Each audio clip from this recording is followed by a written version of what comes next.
আসসালামু আলাইকুম। আমি এস এম সাদিদ। আমি আপনাদের সামনে নতুন এক ভিডিও নিয়ে উপস্থিত হয়েছি।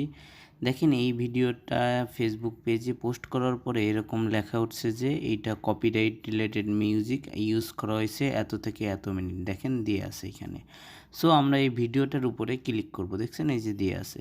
ক্লিক করার পরে দেখেন এখানে একটা চলে আসছে, এখানে সাপোর্টিং মেসেজ নামে একটা অপশন আসছে। এখানে সি ডিটেলসে দেবো। দেখেন বলছে দেয়ার আর চেঞ্জ, মানে এটা হলো আমার কপিরাইট রিলেটেড সং আপলোড করছি তার জন্য। দেখেন দেন আমি এইখান থেকে কি করব, এই জিনিসগুলো খেয়াল করে অবশ্যই পড়তে হবে। এইখানে বলা আছে যে আপনি কিভাবে কপিরাইট রিলেটেড মিউজিক আপলোড করতে পারেন, অ্যাজ এ এক্সাম্পল দিয়েও দেওয়া আছে। অবশ্যই যখন আপলোড করবেন ওই যেই মিউজিকটা আপলোড করতেছেন সেগুলোর নাম এগুলোর ডিটেলসে দিয়ে তারপরে আপলোড করতে হবে।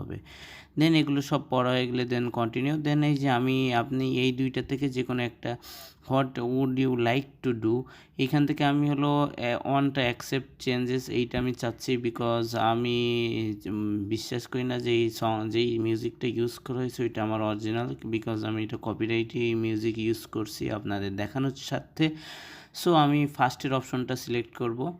দেন সিলেক্ট করার পরে দেখেন এইখানে এইখানে বলতেছে যে action was taken on your video because it May content সামন এলস কন্টেন্ট, মানে এই কন্টেন্টটা অন্য একজনের। আর আমি যদি এরকম পরবর্তীতে ফিউচারে এরকম কন্টেন্ট আবারও ইউজ করি, মানে কপিরাইট কন্টেন্ট ইউজ করি বা তাদের কোনো নাম বা তাদের কোনো ট্যাগ না দিয়ে, সো এইটা আমার চ্যানেলের আমার পেজ বা চ্যানেল যেই কিছুই হোক সেইটা ডিজেবল করে দেবে ফেসবুক বলতেছে।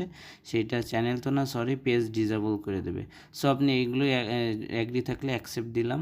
অ্যাকসেপ্ট দেওয়ার পরে দেখেন এখানে দেখাচ্ছে যে আমার চেঞ্জটা অ্যাকসেপ্ট করা হয়েছে। আমি যে চেঞ্জ ভিডিওতে আনছি ওইটা অ্যাকসেপ্টেড। সো তাই বলতেছে। নাও পেজটা আমরা রিফ্রেশ করি। ওয়েট, একটু লোডিং হচ্ছে।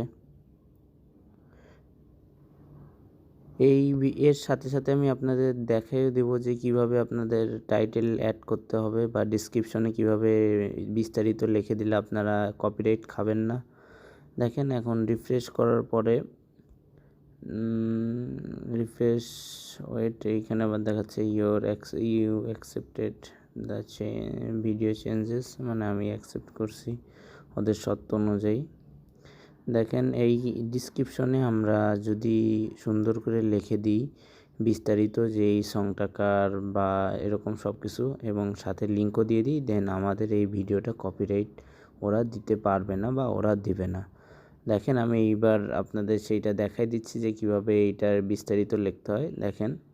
দেখেন যে আপনাদের বোঝার সুবিধার্থে দেখেন আমি একটা এক্সাম্পল দিয়ে দিচ্ছি যে কপিরাইট রিলেটেড মিউজিক কিভাবে আপলোড করতে হয়। দেখেন ওই সঙের নাম দেবেন, সঙের কম্পোজারের নাম দেবেন, আর্টিস্টের নাম দেবেন, এইভাবে দিয়ে বা ওই সংটা কোথার থেকে নিয়েছেন এর লিঙ্কও দিয়ে দিলে বেটার হয় এইভাবে। Thank you for watching my video.